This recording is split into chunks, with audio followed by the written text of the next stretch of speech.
Hello, this is Wes Fryer with Cook with Wes. Today is August the 1st, 2024, and I want to talk about my favorite grill brush.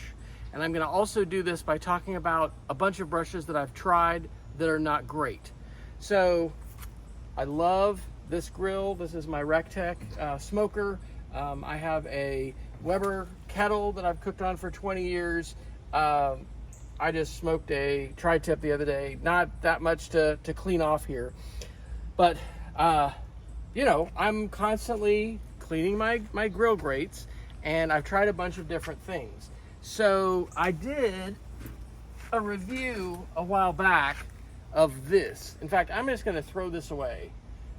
This is called Grill Rescue. I don't know, maybe I could try it again, but you're supposed to heat up your grill really hot and get this, and I don't like this much. I do not think it's that good of a brush. This thing is pretty much worthless. This is a char broil.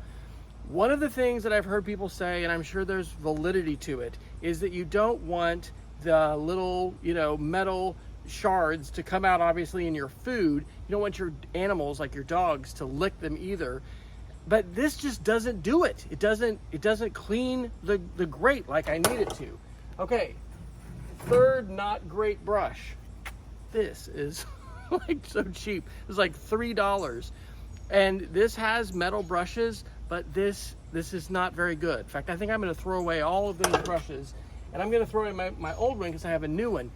This is my favorite brush, and this is from Walmart.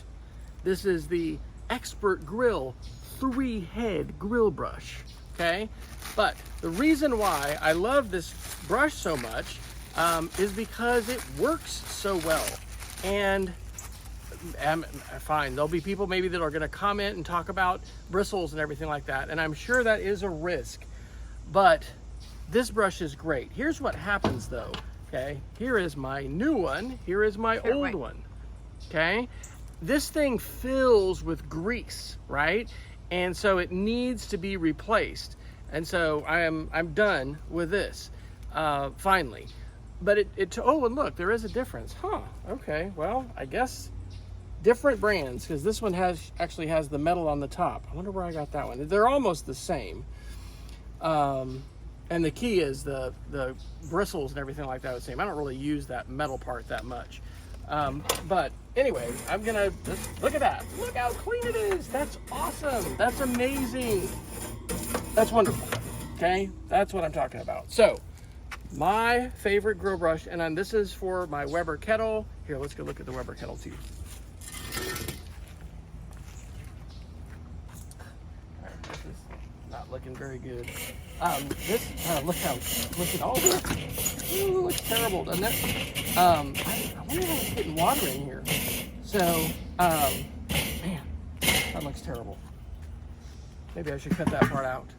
I got to work on that one. But this is the grill brush that I want to work with. Okay, this is the best. This is my favorite. You have another favorite? Let me know what you like, what you use. But cooking on charcoal on the Weber kettle, look terrible, but I got to work on that one a little bit. But my RecTech, this is my favorite. Okay, one more tip, and there's a nice storage place underneath my RecTech, but I am not storing my grill brush down here. Why? Because our golden retrievers like to find things that taste good, and the grease and everything like that will cake on this thing is going to become what they think is a delectable treat. So I just store it now on the side. I don't hang it. There's a nice hook. If I sometime have an outdoor kitchen area that's more developed, I would hang it, but I'm just going to set it so that it's not going to be accessible by the animals.